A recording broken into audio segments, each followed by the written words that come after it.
seperti menjadi parasit dalam keluarga. Kita jadi terus minta-minta dan sepertinya memaksakan kehendak supaya apapun permintaan kita. Ini ada satu pertanyaan dulu, kita coba jawab.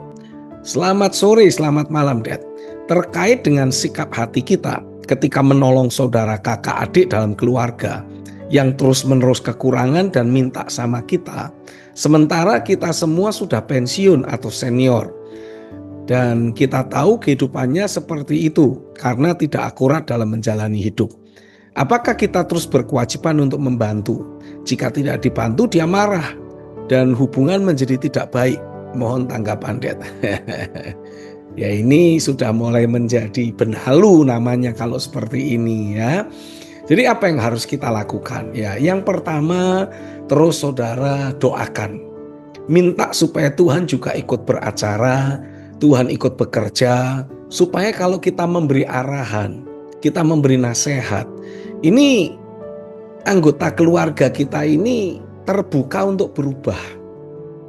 Ya, walaupun memang kelihatannya kalau dengar pertanyaannya ini kan sudah masuk usia senior ya, masuk pensiun ya. Jadi tentu saja kalau punya permintaan ABCD tidak dipenuhi, wah, senjata terakhir adalah marah-marah gitu saudara. Tapi ya gimana ya? Kalau menurut saya kalau saudara terus ketika si saudara itu marah lalu saudara mengalah, ya nanti saudara akan terus mendapati dia tidak akan pernah belajar dari pengalaman hidupnya. Dia akan terus meminta dan akan terus minta maaf kalau istilahnya rada kurang tepat. Jadi merongrong saudara. Jadi nanti saudara ada berkat lebih atau tidak, orangnya tidak mau tahu.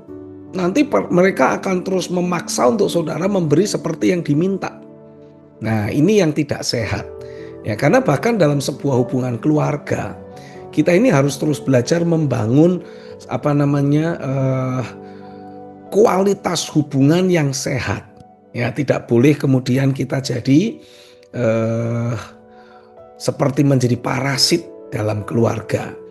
Kita jadi terus minta-minta dan sepertinya memaksakan kehendak supaya apapun permintaan kita, berapapun yang kita minta harus selalu dipenuhi secara keuangan. Nah, ini tidak benar. Ya, karena harusnya seminim apapun hidup kita ini harus terus belajar untuk mengelola setiap berkat yang Tuhan beri dengan sebaik-baiknya.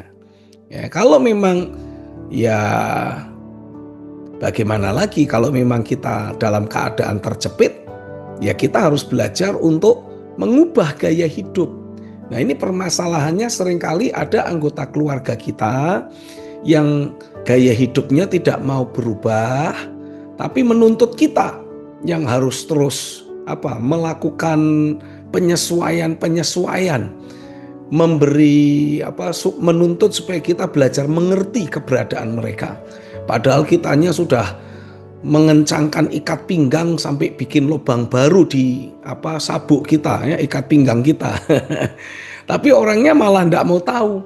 Dia malah justru terus hidup bermewah-mewah, hidup dengan sembrono. Sementara kita yang harus berjuang untuk dia. Nah, ini tentu saja tidak sehat. Kita juga perlu menegur, kita perlu bicara, kita perlu menjelaskan ya supaya ada saling pengertian. Begitulah kurang lebihnya. Saya harap menjawab pertanyaan yang ada.